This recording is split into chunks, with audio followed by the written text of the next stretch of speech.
I very much appreciate the opportunity to be here, and I'm very thankful for you to have come, maybe a dry subject on a wet day. And I really am excited about the things that are going on at UPMC Eye Center. The things that we have happening at Pitt over the past few years have been extraordinary.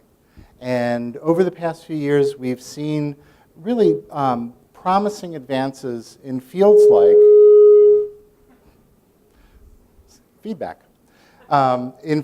macular degeneration and glaucoma. And we're really at a precipice now, and you'll hear a little bit about it, where we can foresee a time where we'd actually have a cure for high pressure and glaucoma. Just in the last few years, we've gotten a drug where people who have wet macular degeneration, which was the bad kind of macular degeneration even 5 or 6 years ago, are now able to regain their sight. Now having the wet kind is the good thing to have. So I think that we're seeing a big change happening, and in large part thanks to people like you, because that's how we're able to do the research that creates these advances, and we really appreciate it. In the past year, we've had a few people join us, some of whom are in this room. And Igor Nasankin, who is here, has joined us this year. He came from the NIH, and he's the assistant director of our Fox Center for Vision Restoration. And we have brought to the stage today something old and something new. I don't mean old like in terms of old, but I mean old like you've been around for a while, kind of old. And so without any further ado, I'm going to ask Tom Freiburg to come up. He's been with us since 1985, which is, 18 years before I got here? And I'm very excited to have Tom here. Please have a seat. Oh, thank you. I'm glad you could come to our show today. It's great to be here. So Tom actually graduated with a master's in engineering from Stanford. And he completed his residency training at Stanford. And then he did his subspecialty training in Boston at the Mass Eye and Ear Infirmary. As I mentioned, he's been here at UPMC, University of Pittsburgh, before it was UPMC, when it was still University of Pittsburgh Medical Center, even before that maybe. Long time. But he's been here since 1985, and he is the director of our vitreoretinal diseases and surgery service. He was the principal investigator for the age-related eye disease study here in Pittsburgh. He's published over 200 scientific articles, and he's also published 25 book chapters, and recently a book on the growth of abnormal new blood vessels in the eye, which is one of the things that happens in macular degeneration. And now that I've said everything that you were going to say, I'm going to ask you a little bit about macular degeneration, and maybe you can start off with just talking about what macular degeneration is and what kinds of things that people might be looking for and what they might expect if they have macular degeneration. Sure. Well, the eye is like a camera, and the retina is like the film in the camera, and the macula is a place in the retina, the part of the retina that we use to read with or to look at somebody across the room. And that obviously is a very important part of the eye because that's what we do our reading with. And if the retina, the macula degenerates, your ability to do these things deteriorates. Now, over time, the macula can undergo some degeneration, and when that happens, you may or may not notice it. I kind of like to talk about analogies sometimes. And outside your house, you might have a sidewalk in your front yard, and over time, the sidewalk becomes a little imperfect, a little pitted, a little discolored, but it's still a sidewalk. It works okay. And dry macular degeneration is kind of like that. The changes occur rather slowly. Wet macular degeneration is more like the sidewalk develops some cracks in it, and you get weeds growing through the cracks. Now, in the eye, they're not weeds, they're actually blood vessels, but the blood vessels can cause bleeding and leakage of fluid, and the film of the retina and the macula becomes too wet, and it doesn't take a good picture. So if you get this, if you get macular degeneration, does it mean that you're going to go blind?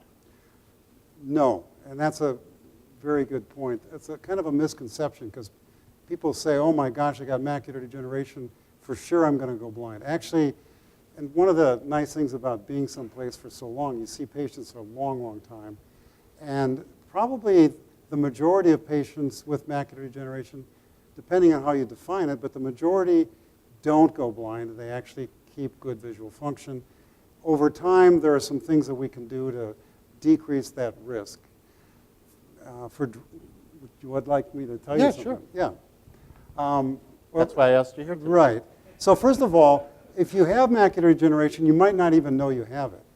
A lot of people get macular degeneration and worse in one eye, for instance.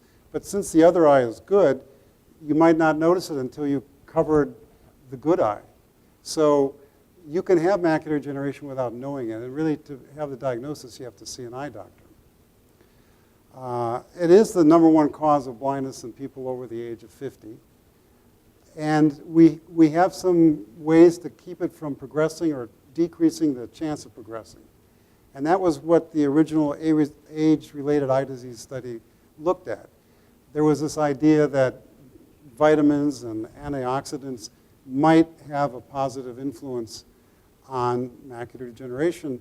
A lot of people thought there was no way that would be the case, but a large study was done. It was about 5,000 patients looked at over 7 years' time, and it turned out that people that were on a specific conglomerate of eye vitamins, they actually decreased their chance of losing vision by about 25% over 7 years. And so that was the original ARADS formula. And now I think that there was a follow-on study, AREDS 2, and people have, I always see patients who, they want to know which vitamin should they take for dry macular degeneration. And, I'm taking this vitamin and that vitamin, and is it going to help me more if I also take this other thing? So with this follow-on study, they looked at a number of other potential vitamins, minerals, supplements that might be helpful in macular degeneration. Can you talk about what they found? Sure. Well, if I could just say the essential ingredients for the first vitamin were zinc, a little bit of copper, some vitamin E, and vitamin C, and beta-carotene, which is not exactly vitamin E, but similar. Excuse me, not exactly vitamin A, but kind of similar. At the time that they made this, lutein was kind of around, but there really wasn't a commercial source of lutein. So you didn't have enough lutein to actually manufacture and make into a vitamin. So the question was, well, how about fish oil? How about lutein? There are also some pigments in the retina, zeaxanthin and xanthophyll. So would they, if you added those, would they be better? So there was another study called ARADS 2, and that just finished up, and the results were just released less than a month ago. But the long story short was the other vitamins, fish oil and the other ones, didn't really protect you significantly better than the original vitamin.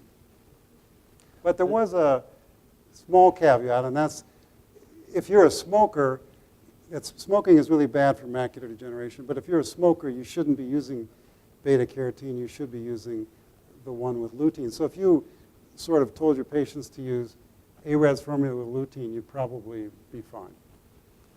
Thank you. So, and I know that we've talked a lot about macular degeneration. I wanted to get onto another topic in retina, but before I do, I want to take one more moment to thank Soffer for putting this together. I know, I got the opportunity to see Joe Soffer a couple of times before he passed away, and macular degeneration and glaucoma were really the cause of his vision loss. And I appreciate Vi's putting this together as an educational event as well as a social event for us all to get together. But I also wanted to know about diabetes. And diabetes is a very common cause of blindness, and it is becoming more and more common in the United States. What does diabetes do to the eye? Well, diabetes is a disease of the microvasculature. Essentially, the small vessels everywhere in your body can be affected by diabetes, essentially. The eye has some very tiny little blood vessels, capillaries, and tiny little nets of blood vessels. And the good thing about the eye, it's one of the few places where you can look using an ophthalmoscope and actually look at the health of the blood vessels. So in diabetes, what happens, you have the retina is a living tissue. It's actually part of the brain. And it has blood vessels. So if the blood vessels become leaky, which can happen in diabetes, then the retina gets a little waterlogged and vision could go down.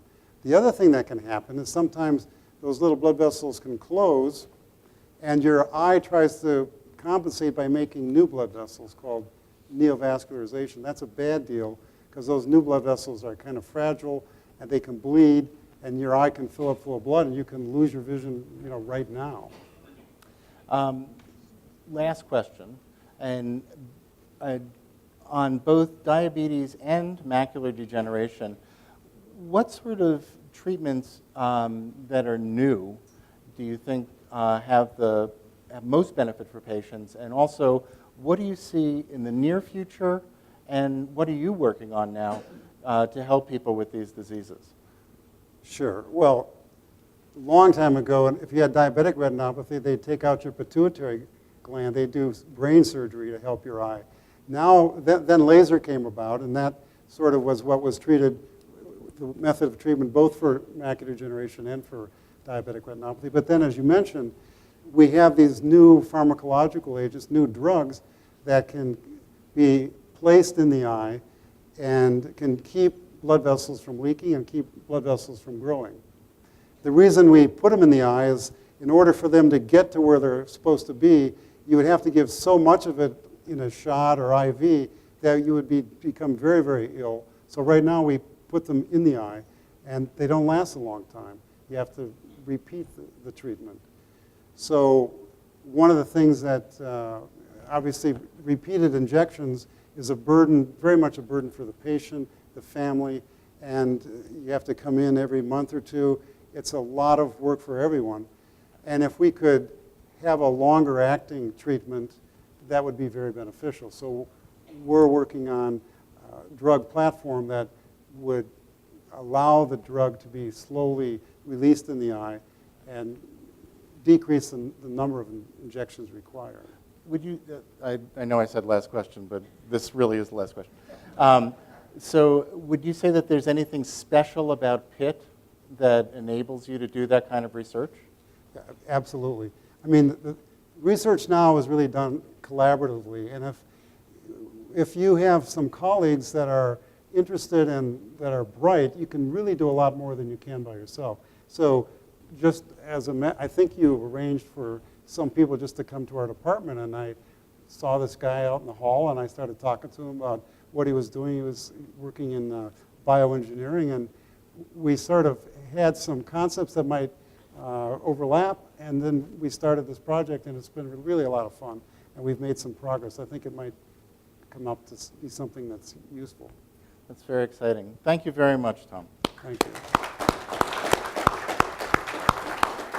I'd like to take, I'm sorry, I didn't mean to cut into your applause. I'd like to take a couple of minutes for questions, and then we'll move on to Niels Lowen. So questions from the audience? Yes? The question was, is macular degeneration hereditary? There is a hereditary component. So if you have a first-degree relative, let's say, that a mother or father with macular degeneration, probably your chance, just without doing any genetic studies, might be 10% or so. But there are a lot of factors that are involved in determining how well you do. That's part of it. Yes? Please don't be offended, but do vitamins help aging dogs? Have there been any studies done? Do vitamins?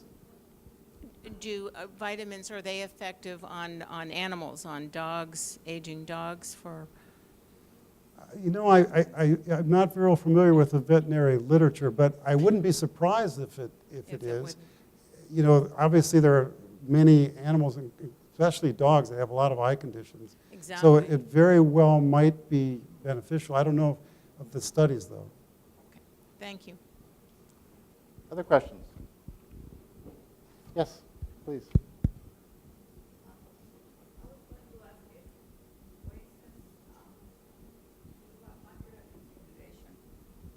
And if you have the possibility of having stem cell treatment,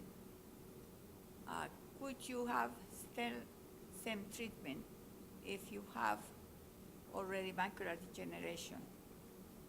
Can you have that? And also, if you have cataracts and they have removed the cataracts, these kind of lenses that they put in there would preclude the treatment with the stem cell.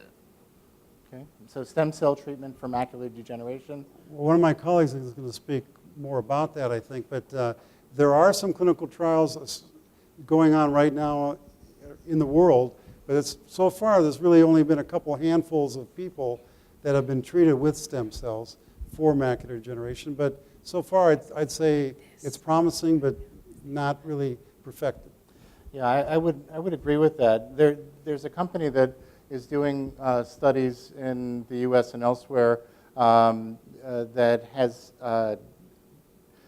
not had any large-scale positive results yet.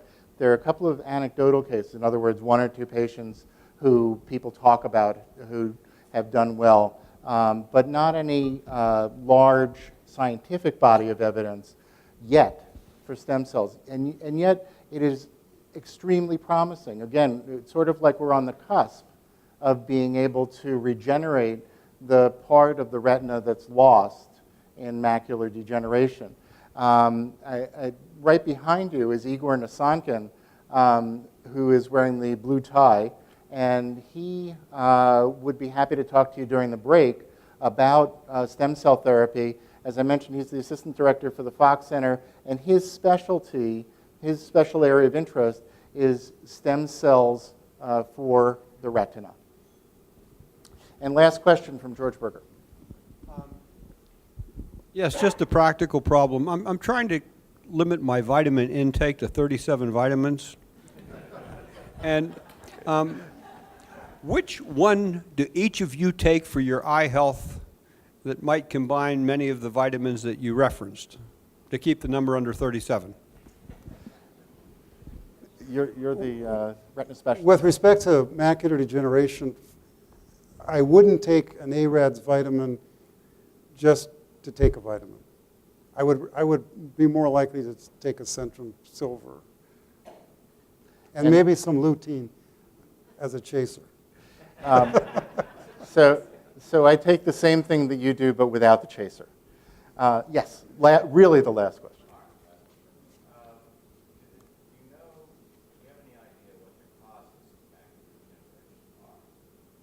The costs or the causes? What causes it? Is there any environmental factor or genetic factor? Well, You mentioned genetic, but what causes it? it's a great question. You know, and one of the things that's kind of interesting is you might think that light or being exposed to bright light really has a big influence on macular degeneration. But so far the studies to date don't support that. They do support light causing cataracts or being more likely to be involved in cataracts. Probably there are a lot of environmental influences, though, that we just don't know about. Certainly, and one thing that's not mentioned much is diet. There is some data that's, if you just ate junk food for your only diet, your likelihood of suffering from macular degeneration and having a poor result is much higher than if you ate healthy food. So that was shown, and that was pretty interesting. The other thing, the worst thing for you to do would probably be smoke, because smoking really will do a number on your macula. Great. Thank you very much, Tom, again.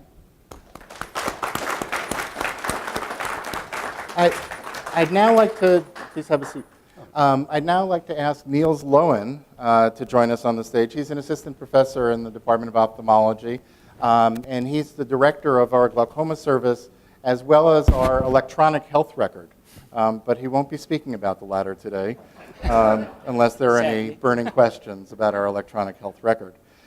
He came to us this summer, and he was director of the glaucoma service at Yale prior to being recruited here to Pittsburgh.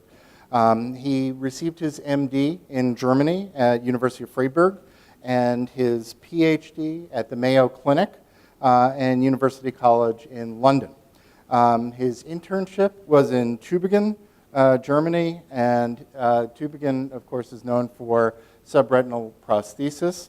And he did a research fellowship at the Mayo Clinic in molecular medicine.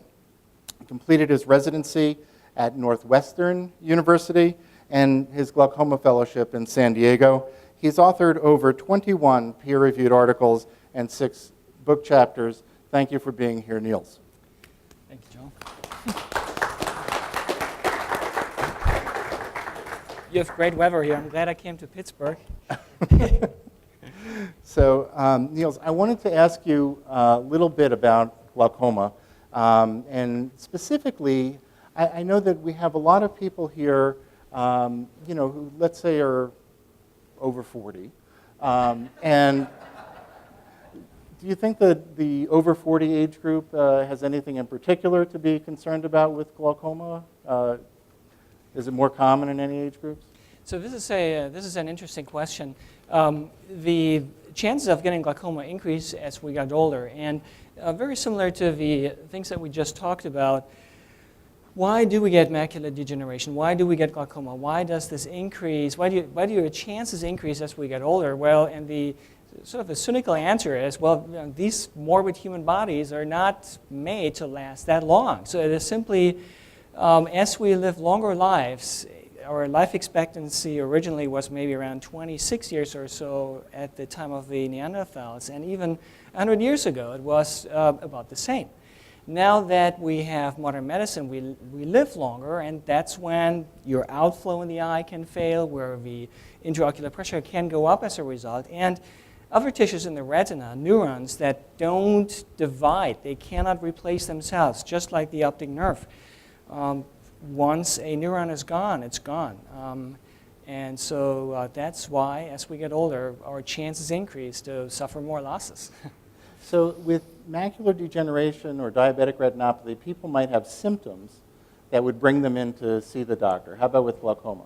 So glaucoma can cause symptoms, but it's a common misconception that you should have a symptom and that's why you would see the doctor. That's a tragedy. And having trained in Germany, where everyone has access to health care, you would think glaucoma is probably non-existent, and yet there are these patients in their 40s and 50s walking into your office, and you examine their eye and you realize 90% of the optic nerve is gone, and it's shocking. So the eye is a camera, but as a glaucoma specialist, I think it is more like you smell the sulfur that the devil has left behind, because it's really the absence of things that is so stunning about this and so devastating.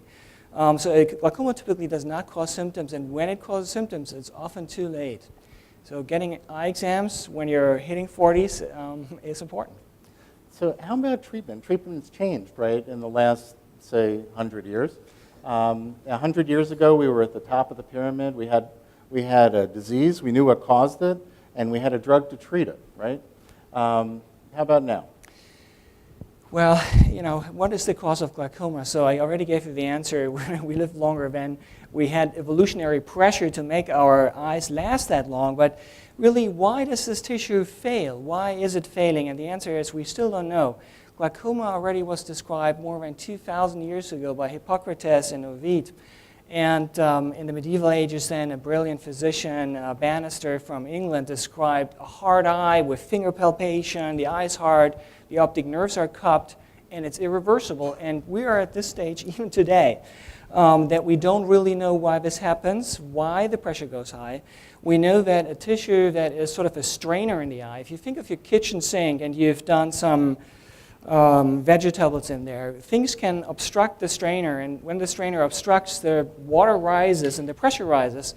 And something similar is happening in glaucoma, but we still don't really know what is the exact cause for this strainer tissue to fail. And I find it very empowering, and I'm very delighted to be here tonight and that you're here, because you're taking your own fate in your own hand. You're supporting, in a way, your own fate maybe immediately, or that of future generations, because we don't know, and we need to do more research to find out why this tissue is fading. In a nutshell, it has to do with stem cells. The tissue should have a turnover. The strainer tissue in the eye should have a turnover, and somehow in glaucoma, it's not replacing itself.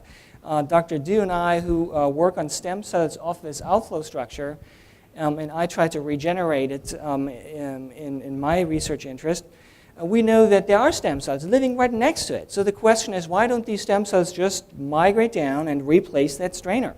We don't know that, and hopefully we will know more in a couple of years and help patients lowering eye pressure. So how about, so that's very exciting, because that could be a cure for high pressure and glaucoma. But what can people expect now? You know, they go into the doctor, they hear the diagnosis, you know, you have glaucoma. First of all, does that mean I have glaucoma, I'm going to go blind? And second of all, I have glaucoma, what am I going to do for it? These are great questions. And the good thing is, if you get eye exams at least once a year, above the age of 40, for instance, you will not go blind from glaucoma, most likely. Glaucoma is only a leading cause of blindness and the leading cause of cost because people don't know it. They come into the office and they have suffered already tremendous vision loss. If you're diagnosed with glaucoma, it's very important that you be proactive. You don't want to sit on your diagnosis and procrastinate, adding another eye drop, adding another eye drop, adding maybe a fourth eye drop. You have to be proactive, addressing the outflow obstruction, the outflow. We know what the cause is, but we don't know why it failed. So we can at least help with that. And the new things are the newer surgeries that are